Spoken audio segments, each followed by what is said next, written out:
Hi, everybody. Let's get ready for the three-card pick one card reading for this week into next week. So it'll be for today and up until next Wednesday or maybe Friday. So we have three cards. On card number one, we have the Aventurine Crystal Point. Card number two, we have the Selenite Palm Stone.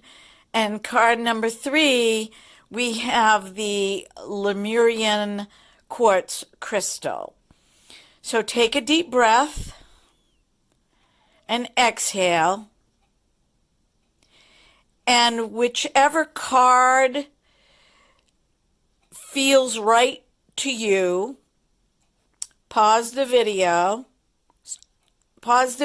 and take a look at the cards.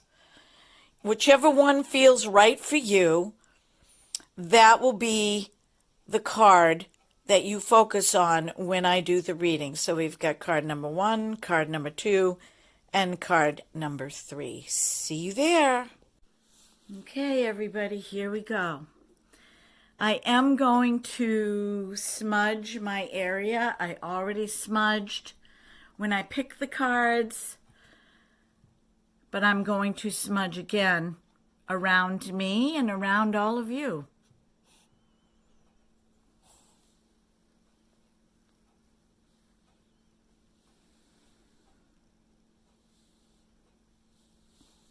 And over the cards one more time, asking for full protection from God. I say Mother, Father, God, because God is androgynous, doesn't have any gender. God is a spirit that created all of us and the universes within the universes. And Great Spirit, Holy Spirit, to be with us for this reading, particularly Archangel Michael and my two guardian angels, Edward the Guard and Serena. And I will tell you that story at another time. Okay, let's begin.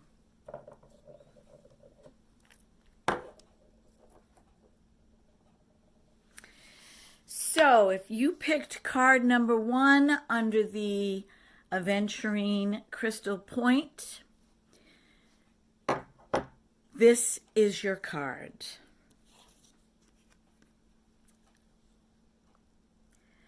Divine Feminine. The Divine Feminine card is in reference to getting in touch with our feminine side. We each have a masculine and a feminine side. But what happens often is that we go to one extreme or the other.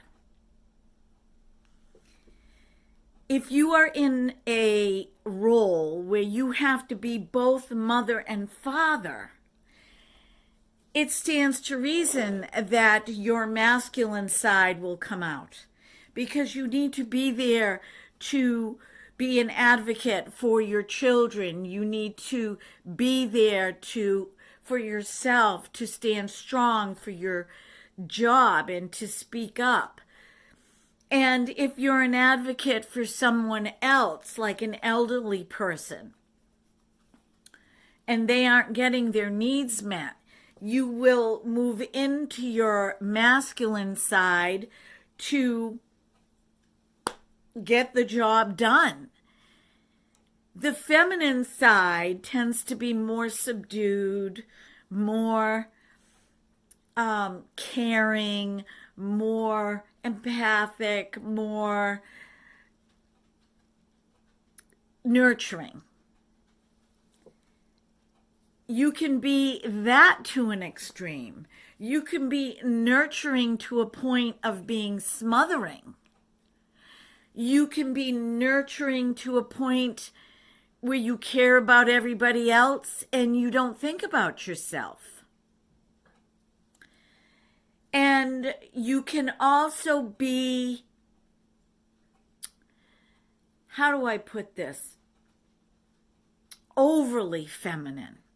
In other words, you don't take the time to ground yourself and just be.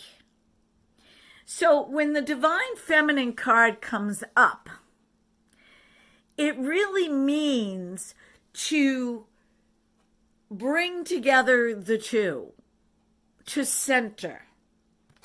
And that's what this swirling is right here. It's a bringing the two together. Do you see the heart? It's bringing the two together to center for balance. Knowing, now's the time for me to speak up and say something. No, now's not the time. If you are a man and you are afraid to show your emotions and be vulnerable, maybe you are in a relationship where your partner wants you to be vulnerable, share your emotions, show that side of yourself for them. And it's hard for you.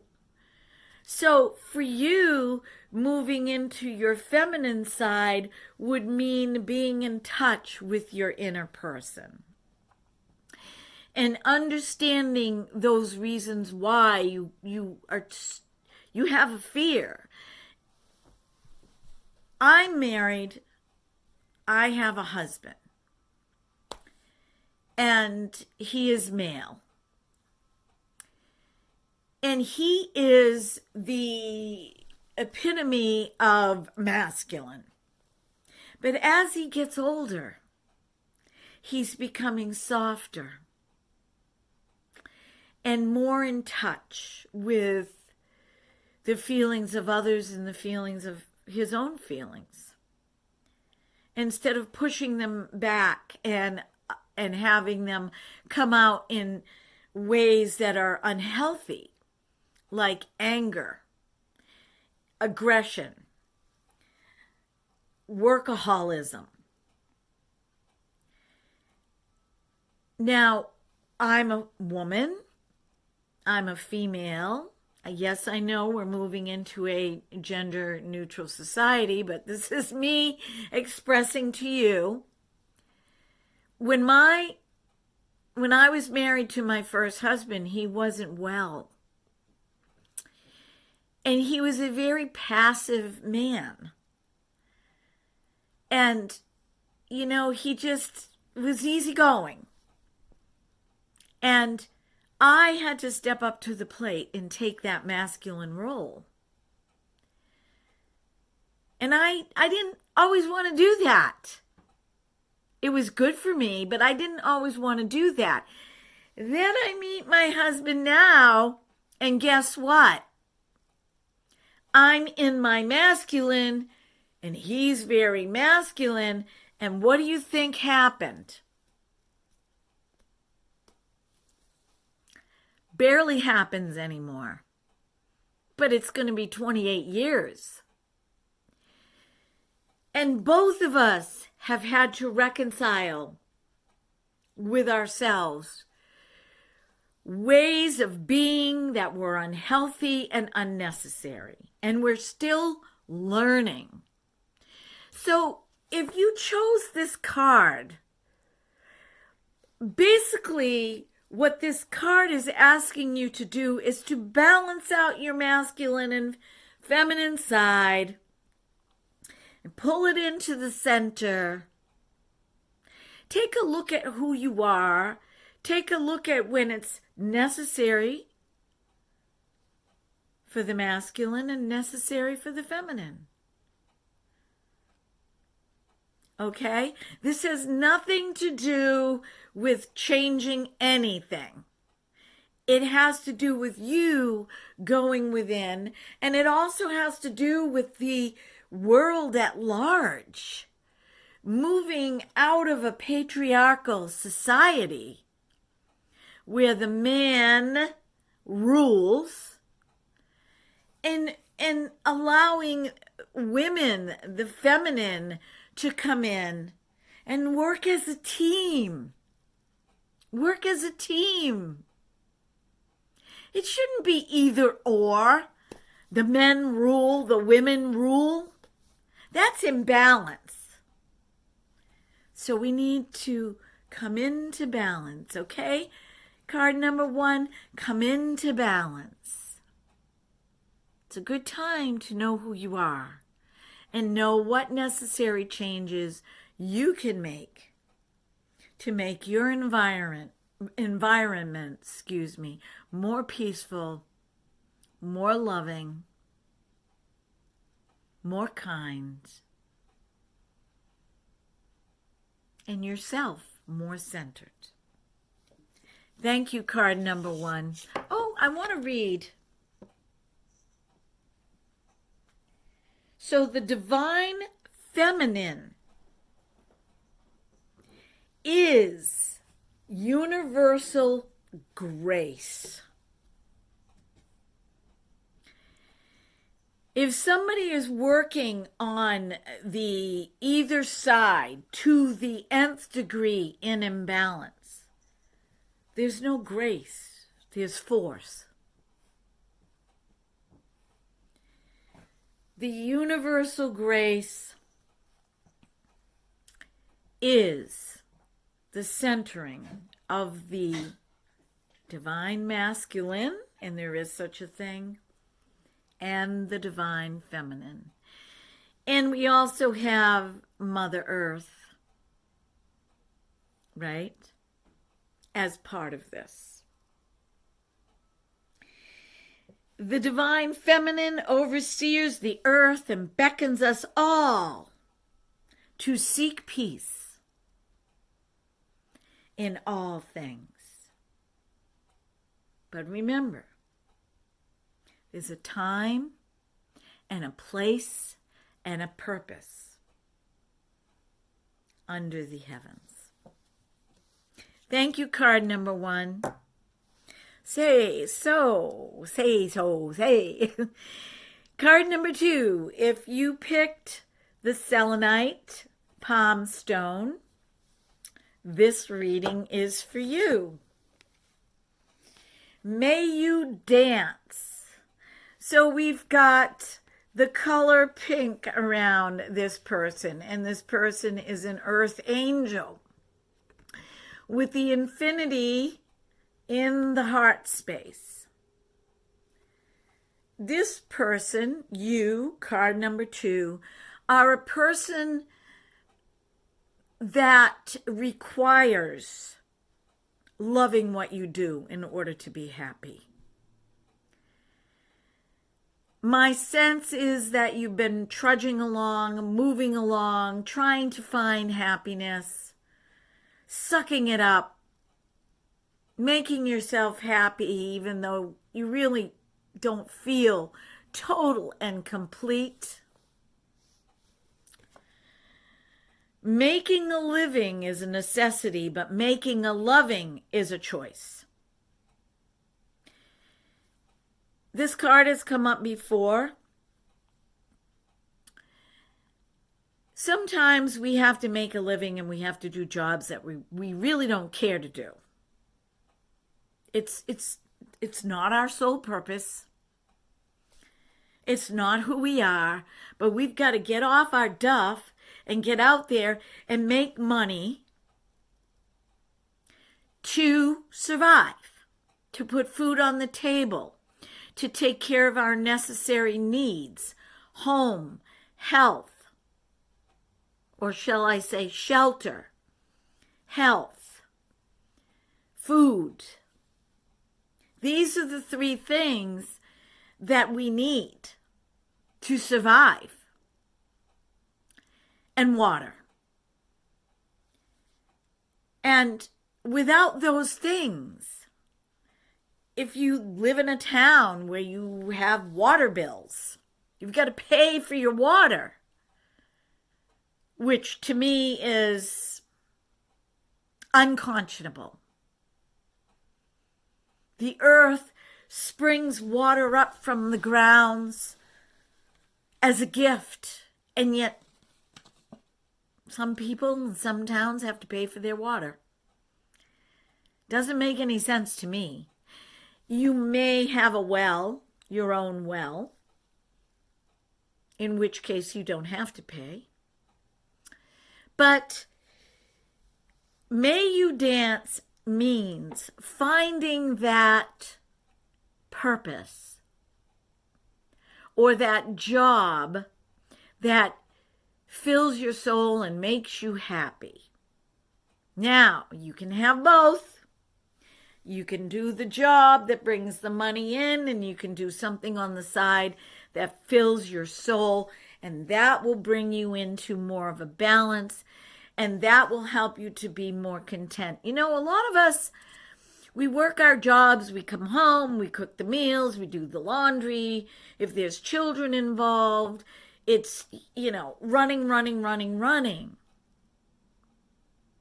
But we all need a little something that just has to do with us. Not our partner, not the boss, not the kids. Something that gives us joy. My mom, she used to knit Irish knit sweaters. And she was amazing. People would hire her to make sweaters for them. Now, I need to tell you this. The hours of work that went into her cable knit sweaters. Meticulous. And she sold them for $50 back in those days. So I'm going back, let's see, I was probably 10 when she was knitting these sweaters. And I'm 63, so 53 years ago. I know $50 went a lot farther. But you couldn't purchase a sweater for that was handmade the way she made them back in those days for $50. Everything, right down to the stitching of the seam for the buttonholes. And then stitching around the button. I mean, it was amazing. Amazing. She would make zippered ones. That was her joy. That helped her to be calm. And then at night when my dad was watching whatever show he was watching that my mother had no interest in, she spent an hour or two knitting and rocking in her chair. And then she went to bed and got up the next day. And that's just one thing, okay? But you know what it is. Maybe you like to quilt. Maybe you like to sew. Maybe you like to garden. You know what it is that you like to do. Maybe you're a guy that, you're very conscious of the fact that most men do not take good care of their skin. And this is something you enjoy, and this is something you want to do. So step into that. Do a little bit of that on the side. If you're not retired and you're working a job. So you know where I'm getting at, right? We all need to make money to survive, but when we actually make a living doing what we love, it doesn't feel like work.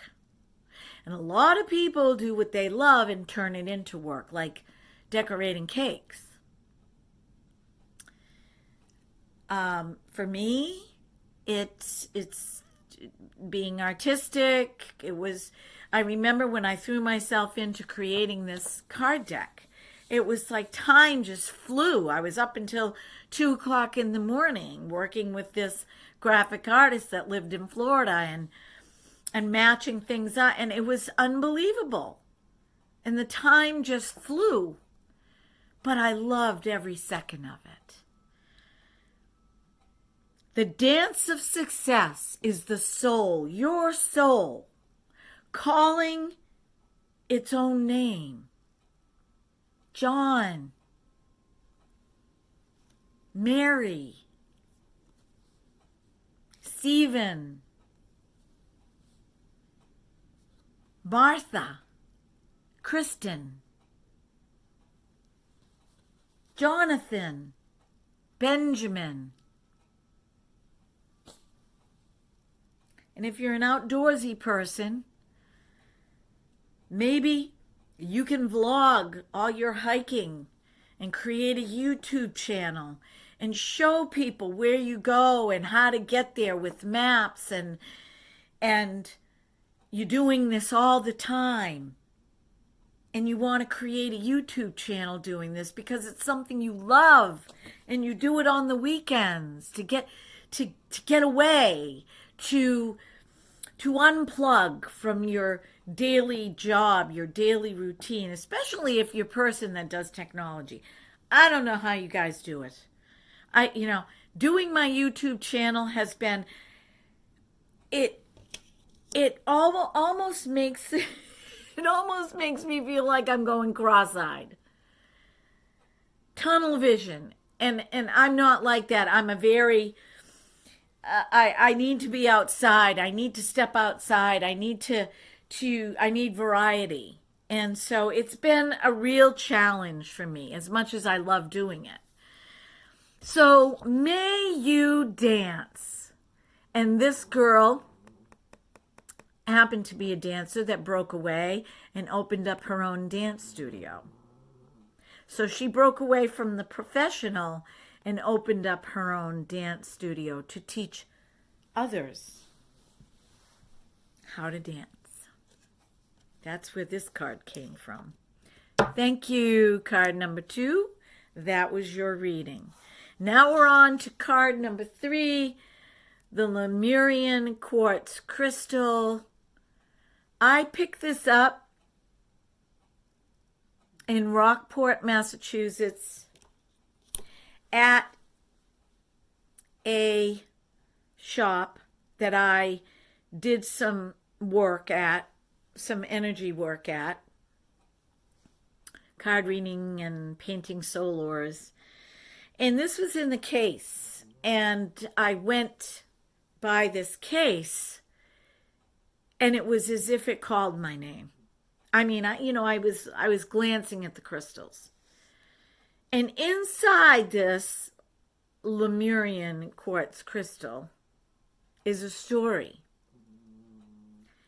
And I didn't realize there was a story inside this until I brought it home. So, card number 3, if you picked the Lemurian quartz crystal, this is your reading.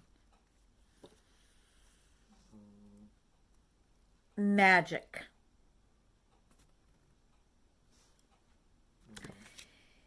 Magical, mystical, miraculous experiences manifest within the gap. It is the place called being. Now, if I can remember, I will do a video on this. Before I give you your reading, card number 3, you need to know where this came from. I have around my house Christmas cactuses. Is this a Christmas cactuses. And I had a huge one that used to belong to my aunt before my cat knocked it over. And I had to split it up. And next to it, on the table it was on, I had my abalone shell. This is just a regular clam shell. But I had my abalone shell with my sage, and I had some incense, and occasionally I would, in the dining room, I would burn it. And so one day I thought I'm going to snap some pictures of the plant, and I'm going to snap, the incense going up, and I just thought it would be a neat picture. There was no motive behind it other than a nice picture. And when at that time I had a camera, a small digital camera, and so I uploaded all the pictures onto my computer.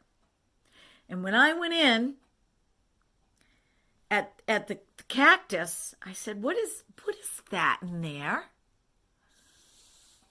I blew it up. And this is what I saw. A little elf, or an elemental fairy. There are male fairies. Again, masculine, let's say. In my plant.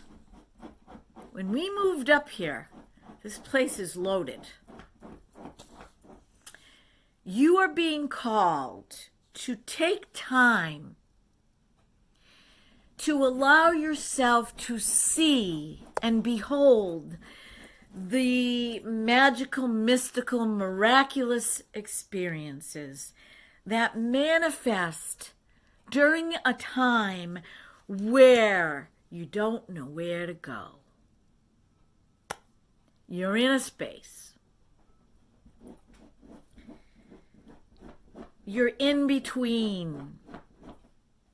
Similar to the fairies and the elves and the gnomes and the elemental kingdom. They're in between heaven and earth. In between. And during those in-between times, it's a time of confusion. I don't know where to go. I don't know what to do. I don't know how to go about this. Life is throwing me curveballs. I'm stuck. Do I leave my job? Do I get another job? My partner asked me to marry him or her. But do I ask them to marry me? I did, and they're in a void right now. Am I making sense? I don't know if I want to say yes. I don't know if I want to say no. I don't know. Or perhaps it's just a really sucky place to be right now. You are being beckoned to take some time to muster up within your being, by just being, a belief system. This is an awakening time for you. To allow God and the universe to open the doors for you. And the more that you press and the more that you knock, the farther away it's going to be. This is why you are being asked to step into your being.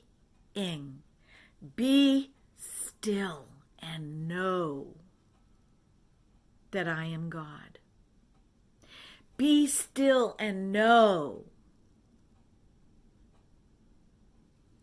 Really hard to do when you're in a tough spot and you're under immense amounts of pressure and anxiety. It's really hard to do. Sometimes you have to cry for days on end before you just get it all out. And then a sense of relief will come over you.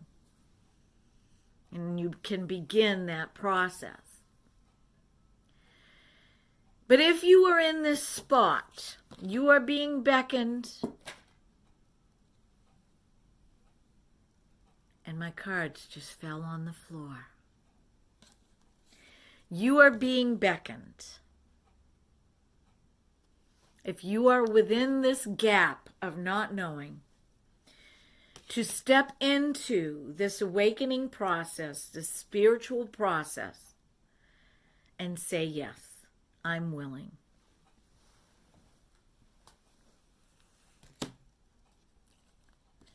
So, that is your reading, card number 3. Thank you so much.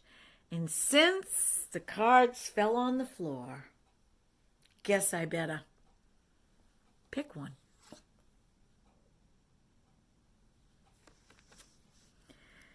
And this is for all 3 of you. Play. Take the time to play. Take the time to detach from everything that is bothersome and annoying and stressful.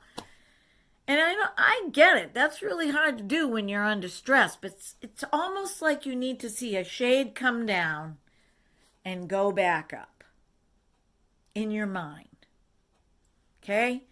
This is where it is, the stress, the this, the that, the this. Pull the shade down. Let it go back up. Okay, you're in another world now. You're going to go play. You're going to have some fun. And when those thoughts start to invade your mind, you're going to pull the shade down. Let it go back up. Play is essential for wholeness, and that's why there's a little beagle here.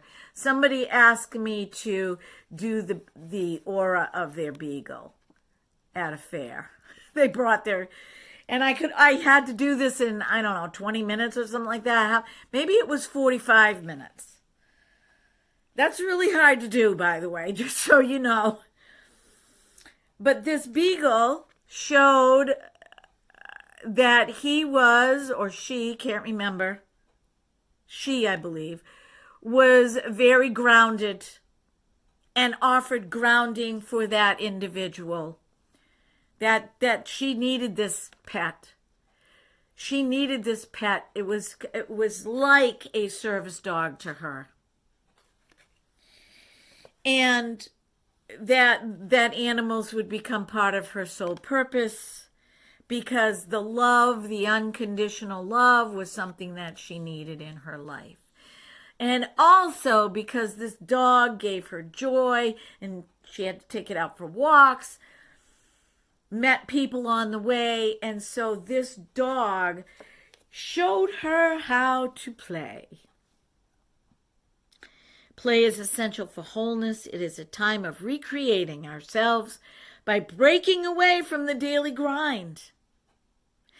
I have to tell you, my husband is really good at breaking me away, because I probably wouldn't do it.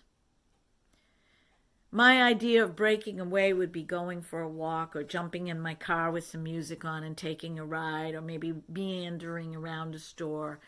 But he's really good at getting me to do that. There are so many times when I'm like, I don't feel like doing that today. Oh.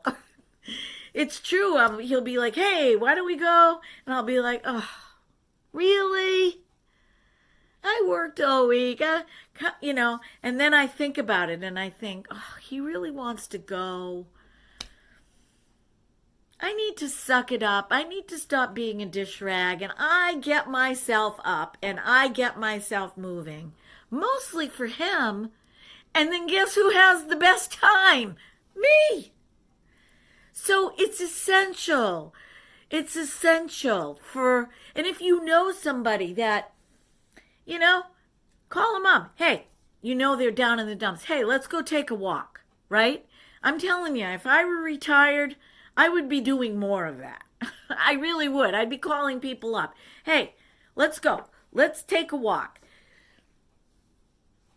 Let's laugh. Let's chit chat. Let's get out of this funk we're in, right? One of the reasons that we love baby animals, and if you're not an animal lover, I'm an animal lover. I keep saying I'm done with dogs, but you know what? I think, I don't know if I can be. I have to have at least one pet, even if it's just a cat. But, it's like having children. They drive you crazy and then they move out and then you're like, wow. And then it's like 2 years go by and you're like, I miss my kids. I want my kids here. I miss them. I love them. That's how I feel about animals. And they offer us so much joy. And they teach us how to play. I play hide and seek with my Yorkie. I've been doing it since he was a puppy. And I'm telling you, he's got it all. He's got hide and seek all figured out. And it gives me a little exercise around the house. But one of the reasons that we love baby animals is their cuteness, obviously, and need for play. So this had to be a puppy. Play away. Do not negate yourself. Time for play. Even if it's going to the movies. So be well, be blessed, be beautiful. Until next time. Take care. Take care of yourself. Bye-bye.